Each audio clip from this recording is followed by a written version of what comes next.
Tough times don't last, but tough people do. That is the descriptive personality of Princess Victoria Ayodele Hasstrup, a maritime guru who delved into the maritime space from the oil and gas industry with no expertise whatsoever. But with determination and focus, she made her way into the maritime industry as a champion. Princess Vicky, as she's fondly called, grew up with no silver spoon, but with hard work from the age of 7, which propelled her desire to be a success. She grew practically paying her bills for school by hawking bread in a Butemeta, Lagos State, and cleaning offices while schooling in the UK.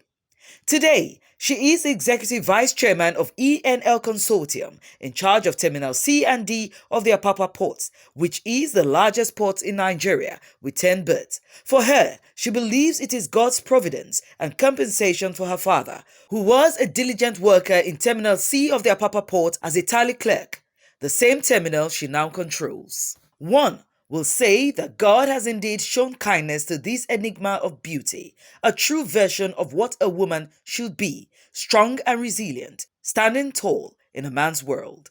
Let's meet her. Princess Vicky is a woman of many parts. I am, first of all, which is my primary role, a wife, a mother, and a worker, I will call it like that. I work. I love my work.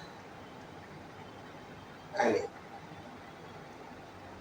and why did I say that I'm a woman of different parts? For me, it's a thing of joy to be a wife to Clement Adeshoye Hasstrup, my husband. And it's a wonderful, wonderful joy for me to be a mother of fantastic boys, 2 boys, Ofi and Ofe. All of that, they are very, very important. They are critical to making me to be the woman that I am today. So I take those roles seriously because there has to be a balance in the life of a woman. I'm not trying to say that if a woman is not married, you can be successful in your chosen field. You could. But for those that are married, um, being happy in the home, having a happy marriage, and being a good mother to the children brings some kind of balance and it helps you to, be good at what you are doing at work, particularly when you have the support of your husband. So, so I'm really happy to be the wife of my husband. I'm happy to be the mother of my lovely children, both biological and adopted. And um, so that's why I say I'm a woman. And I'm a woman who is really happy to be doing what I'm doing in my chosen field. That is in the maritime sector, particularly the ports, operating a port in Nigeria, in Apapa Port. I am the Executive Vice Chairman of ENL Consortium. ENL Consortium is the company that operates Terminal C and D of Apapa Port. Terminal C and D consists of about 10 baths, and that makes us controls the highest number of baths in any port in Nigeria. So I'm not taking this privilege, I'm not taking it for granted. I'm embracing it with all sense of responsibility. I see it as a big thing. I see it as a responsibility on my shoulder to perform to expectation and even to surpass my peers in the industry. And by the grace of God, with the strength of God, I have been able to do that. ENL Terminal is, when you say port, that's a port where is a multi-purpose port where all kinds of cargoes are handled. Labor, general cargo, edible, non-edible, particularly which is of interest to everyone, particularly to the port, miscreants in the port. And 15 years ago, when we took over the operation of Terminal C and D, and you come to ENL,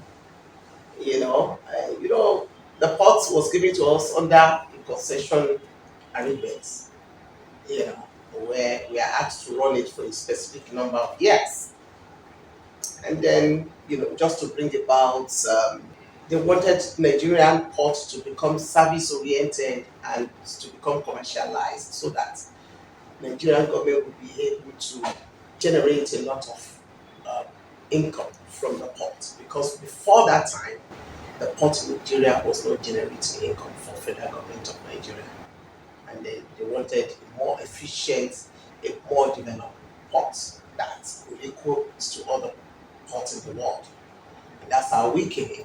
Not only here, there are some other ports, PMT, Port and Cargo, Five Star Logistics, TITC, and all of the other ports. So but ENL Terminal is the one that has the biggest challenge. Challenge in terms of dock workers. We inherited over 5,000 dock workers when we took over in the year 2006. And I had almost 200 people living as, they call them wharf rats in the port. They were living. They had their dogs and their cats and chicken in a seaport. And I got into, I remember that 6th day of April when we took over. And I saw a lot of chicken and rats and cats. I said, wow. And in the same port, there are a lot of gully pitfalls, the roads within the port can almost swallow up a trailer. Trailers were flipping over themselves. And I said, why? There's a lot of job to do here. And I got determined in my heart that with God by my side, I was going to turn things around in this terminal. And then you had over 5,000 dock workers. When you talk of dock workers, our dock workers today, they are really born again. They become born again. There's a new awakening, a reawakening oriented. They have a lot of finance now, I can tell you. But then dock workers in Nigerian ports, when you talk about dock workers, I'm telling you, I don't want to call them what they were.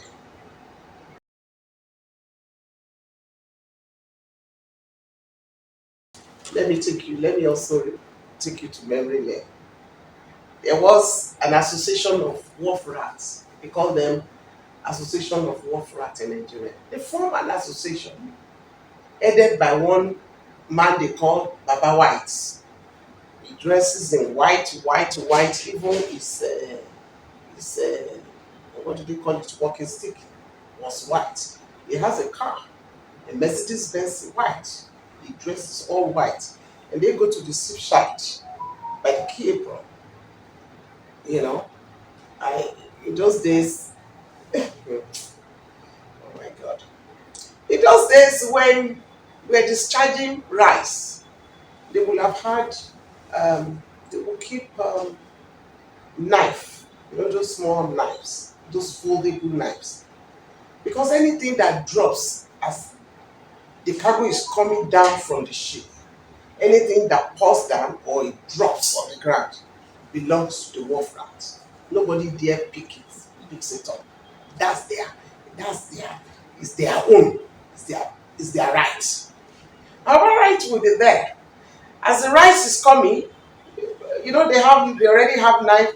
They will tear a bag of rice, and then you see rice will pull down and say, "Tiwane here, yeah, egba go with papa."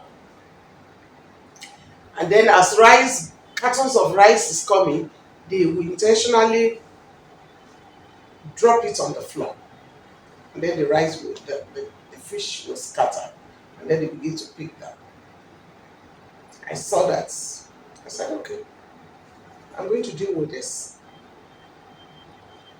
And in those days, during the time of NPA, nobody could contain them. Everybody was afraid of the workers. And I said to myself, I said, I'm going to deal with this.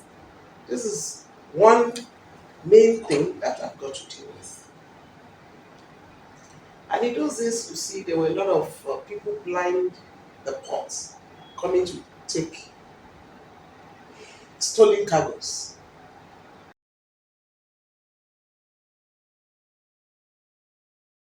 It was a tug of war between dock workers and myself. And in the year 2008, in April, the terminal was invaded by thousands of dock workers and motorboy in Ababa. It was a big story in Nigeria. We were attacked.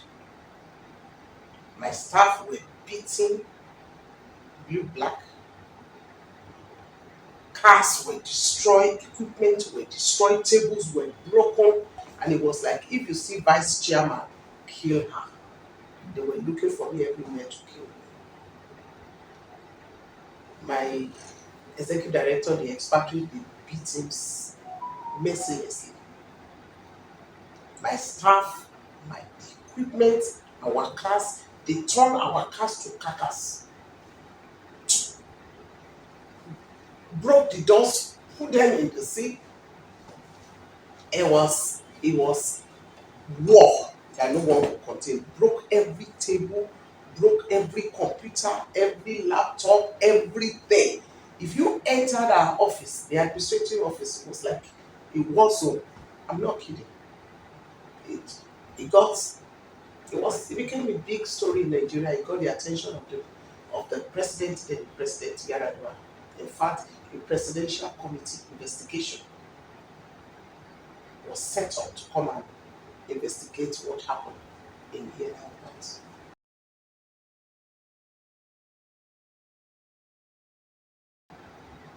Um,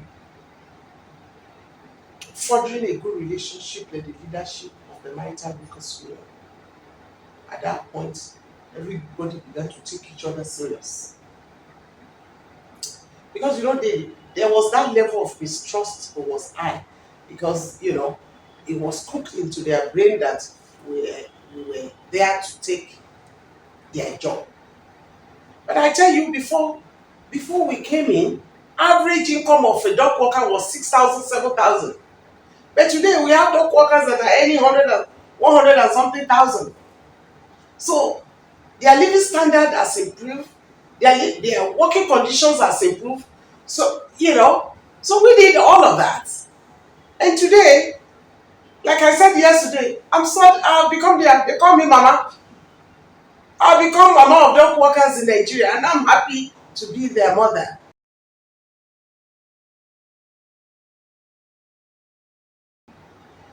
I'm a very resilient person, and I think it starts from my upbringing. I share with you a little bit about and I said my mom didn't go. Is I won't call her an illiterate. I see that word illiterate as being derogatory because you could be someone who didn't have a formal education, and yes, you are educated in your brain. My mom was such person. He didn't have a formal education, but in every sense of it, she is a very smart woman. And my level of resilience, my I'll call it my strength, it's something that I took from my mom. From that's My mom is a woman of strong character. Even though she didn't have any formal education, she's well respected in the community. She is somebody everybody goes to, the entire community goes to for advice when there are problems. They think she's the one who could, she's a problem solver.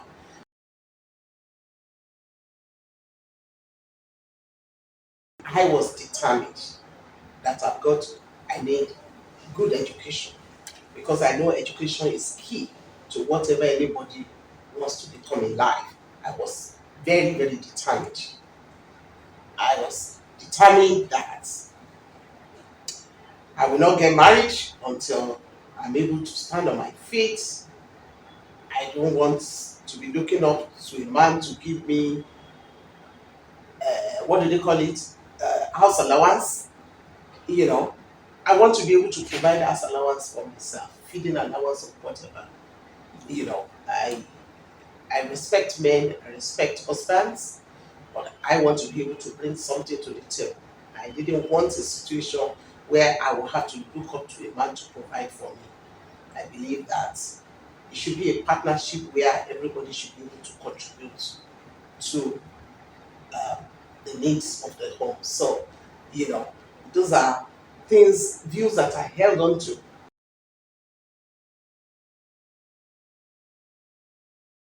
I work with NNPC. That's where I started. I work in NNPC for over 20 years. And then we won the concession, the concession of the concession. We won, our company won, Terminal C and D. And I didn't have any experience except that I had staffs who are well experienced. I had an expatriate child. His late night Captain Cook. He was um, he was the chief executive of Durban Port in South Africa. A man of wealth of experience. And then there were some Nigerian Port Authority staff that I wouldn't say we inherited, that we actually engaged. I had Mark Walsh, I have a whole lot of people who are experienced that I didn't have. I was from the oil and gas industry. And I remember in those days, the first year, I'll tell them the first meeting, the first management meeting I had, and I humbled myself before them. I said, gentlemen and ladies, I had two ladies who were managers. I said, I'm here. And I humbled myself that I know nothing about this industry. I said, I do not even know sheep from goats. That was my language then. What year was that? That was in 2006. When you got the. Yes. Wow. I said, so I need your help. I can run the sport. I'm going to humble myself. You will teach me how to run operations of the port. And that's exactly what I did. I sought for help from people, from Captain Abidoye, is still alive, late Captain Omotayo. And I remember sometimes I would call Captain Abidoye and say, Uncle, I'm coming, I have issues that I will. He said, no, Princess, I'm coming to you. And he will come. Thank God for people like that who supported me in the industry.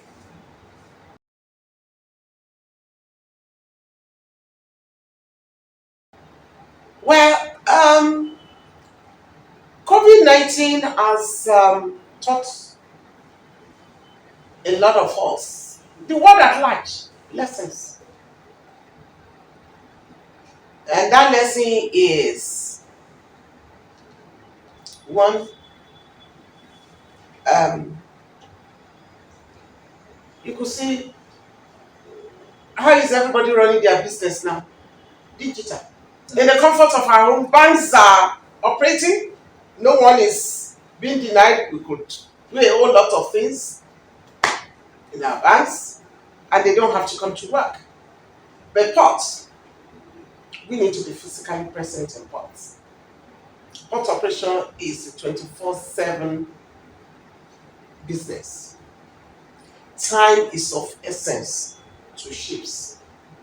You can't delay operation of ships. So for us, even when uh, people are not physically, they don't have to be physically at work. We have to be physically there. What we do is that we make sure that our dock workers are kept safe. by providing snacks, checking their temperature, just ensuring. And by the grace of God, I have I have about 800 dog workers. We've not recorded one incidence of COVID. We don't have in ENM, not one. Indeed, Princess Vicky Hasstrup is a woman to be emulated, and Western Nigeria celebrates you, wishing you God's blessings and God's favor.